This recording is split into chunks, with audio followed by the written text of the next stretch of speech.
हिमंता बिस्वा शर्मा की के एप्लीकेशन को रद्द किया जाए, उनके चुनाव लड़ने को रद्द किया जाए और तुरंत उनके खिलाफ मुकदमा दर्ज करके उनको जेल भेजा जाए।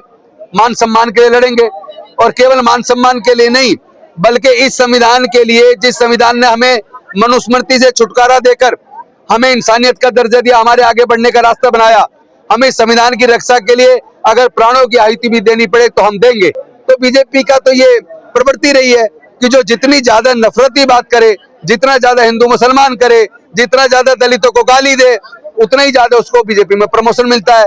पहले तो ये बताएं कि 12 साल से केंद्र में उनकी सरकार है, आसाम में इनकी खुद की सरकार थी, मध्य प्रदेश में लंबे समय से इनकी सरकार है, महाराष्ट्र में इनकी सरकार है, गुजरात में 25 साल से इनकी सरकार है, राजस्थान में इनकी सरकार है, उत्तर प्रदेश में इनकी सरकार है और 12 साल से पूरे भारत में केंद्र में इनकी सरकार है।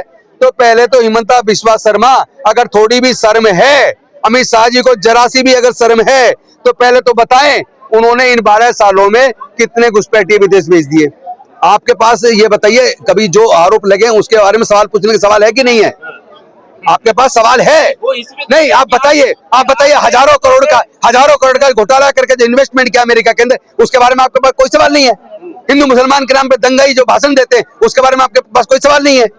शर्म आती है ऐसे मीडिया पे मुझे। अच्छा, एक छू है।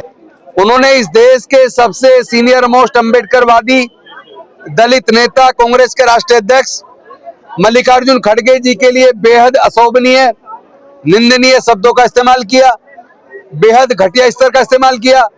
मुख्यमंत्री स्तर के लोग इस तरह की भाषा का इस्तेमाल नहीं करते, लेकिन हिमंता बिस्वा शर्मा से हम कोई उम्मीद भी नहीं कर सकते, क्योंकि जिस तरह वो हिंदू मुसलमान करते हैं, जिस तरह वो जाति धर्म के नाम पर नफरत फैलाते हैं, उनके भाषण में दो धर्मों के, दो संप्रदायों के बीच में दंगे कराने की बू आती है। और जो व्यक्ति लगातार पूरे देश के नेताओं के खिलाफ अपशब्दों का इस्तेमाल कर रहा है, उसने उन आरोपों का जवाब देने की बजाय उसने सीधा खड़गे जी के खिलाफ एब्यूसिव लैंग्वेज का इस्तेमाल किया, घटिया शब्दों का इस्तेमाल किया। वो शब्द मैं आपके सामने लेना भी नहीं चाहूंगा, आपने देखे होंगे मीडिया में वो रिपोर्ट चल रही है। तो आज के इस प्रदर्शन के माध्यम से all India Congress committee SC department Himanta Biswa Sharma से मांग करता है कि वो तुरंत खड़गे जी से माफी मांगे, इस देश के दलितों से माफी मांगे। दूसरा, इस देश की जांच एजेंसियों से, इलेक्शन कमीशन से हम मांग करते हैं कि जो दस्तावेज पवन खेड़ा जी ने प्रेस कॉन्फ्रेंस में रखे, उन दस्तावेजों की जांच करके मुकदमा दर्ज करके हिमंता बिस्वा शर्मा को गिरफ्तार करें। और साथ ही साथ जो प्रमाण पवन खेड़ा जी ने मीडिया के सामने रखे, उन सब का खुलासा उन्होंने चुनावी अपने एफिडेविट में नहीं किया है, जो अपने आप में एक बहुत गंभीर अपराध है। इससे उनकी सदस्यता खत्म हो जानी चाहिए। इलेक्शन कमीशन से हम मांग करते हैं तुरंत हिमंता बिस्वा शर्मा के खिलाफ जांच करें और उन डॉक्यूमेंट्स की जांच करके उनके द्वारा जो चुनावी हलफनामा दिया गया है उसको पूरी जांच करके, और उसमें जो असमानताएं पाई जा रही हैं और जो चीजें उन्होंने छुपाई हैं, कंसील की हैं इलेक्शन कमीशन से और देश से, उनको गंभीरता से लेते हुए हिमंता बिस्वा शर्मा के एप्लीकेशन को रद्द किया जाए, उनके चुनाव लड़ने को रद्द किया जाए और तुरंत उनके खिलाफ मुकदमा दर्ज करके उनको जेल भेजा जाए। देखिए, इस देश में तमाम जांच एजेंसियों का दुरुपयोग भारतीय जनता पार्टी कर रही है।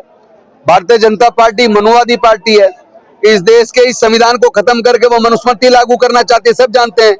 पूरे देश की जांच एजेंसियों को लगभग बीजेपी ने कब्जा कर रखा है। आप अगर ये उम्मीद करें कि हमारी कंप्लेंट पे मुकदमा दर्ज होगा, तो ये गलतफहमी अपने दिमाग से निकाल दें। हमारे को तो कोई गलतफहमी है नहीं। हम तो ये जानते हैं कि इस बीजेपी के खिलाफ हमें सड़कों पर लड़ना होगा। अब पूरे देश के अंदर हमारा कांग्रेस पार्टी के कार्यकर्ता अपने राष्ट्रीय अध्यक्ष खड़गे जी के मान सम्मान के लिए लड़ेंगे, और केवल मान सम्मान के लिए नहीं, बल्कि इस संविधान के लिए, जिस संविधान ने हमें मनुस्मृति से छुटकारा देकर हमें इंसानियत का दर्जा दिया, हमारे आगे बढ़ने का रास्ता बनाया, हमें संविधान की रक्षा के लिए अगर प्राणों की आहुति भी देनी पड़े तो हम देंगे। लेकिन किसी भी सूरत में बाबा साहेब के इस बनाए भारत के संविधान के ऊपर हम कोई आंच नहीं आने देंगे। देखिए, घर छोड़ के नहीं गए हैं, उन्होंने वो कोर्ट गए, उन्होंने कोर्ट में एप्लीकेशन डाली है एंटीसिपेटरी बेल की, क्योंकि बीजेपी के पास एक ही हथियार है कि वो विपक्ष के नेताओं के खिलाफ झूठे मुकदमे दर्ज के उनको गिरफ्तार कर ले। जो आरोप लगाए थे उनकी वो देखिए, ये आप बच्चों जैसी बात कर रहे हैं, साबित नहीं कर पाए। साबित कौन सा रोड पे होगा? साबित कोर्ट में होगा। पहले मुकदमा तो पुलिस दर्ज करे, जब जांच होगी, पुलिस जांच करेगी, इन्वेस्टिगेशन करेगी, तब उनको बुलाएगी, तब दस्तावेज उनके सामने रखे जाएंगे। जांच का एक तरीका होता है, पहले समझिए। केवल सवाल पूछने से सवाल नहीं बनता। जांच इन्वेस्टिगेशन का एक तरीका होता है, और वो इन्वेस्टिगेशन करने का अधिकार पुलिस को है, जांच एजेंसियों को है। तो जांच एजेंसियों को दस्तावेज दे दिए गए, मीडिया के सामने दस्तावेज रख दिए गए। अब ये जांच एजेंसियों की जिम्मेदारी है, इलेक्शन कमीशन की जिम्मेदारी है कि वो जांच एजेंसियों के माध्यम से उन दस्तावेजों की जांच कराए और उनकी सत्यता पता करके उसके खिलाफ हेमंता बिस्वा शर्मा का मुकदमा दर्ज करे। तो आपने रिपोर्ट दर्ज क्यों नहीं किया जिस तरह उन्होंने कराई थी? भाई, मीडिया के सामने, देश के सामने, इलेक्शन कमीशन के सामने सारे तथ्य रख दिए। अब जिम्मेदारी मीडिया की बनती है, वो करे ना मुकदमा दर्ज। इलेक्शन कमीशन मुकदमा दर्ज करे, उन डॉक्यूमेंट्स की जांच करे, हेमंता बिस्वा शर्मा के खिलाफ कार्रवाई करे, यह मांग करते हैं।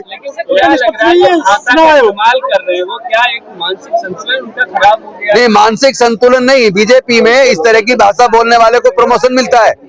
जिन जिन लोगों ने भद्दी गालियां दी है, धर्म के नाम पे, जाति के नाम पे नफरती भाषण दिए है, आप देख लीजिए, वो लोग बकायदा मंत्री बन गए हैं, मुख्यमंत्री बन गए हैं। आप देख लीजिए, दिल्ली के अंदर 2020 में जो दंगे हुए, उस दंगे को भड़काने वाला व्यक्ति दिल्ली की सरकार में मंत्री बन गया है।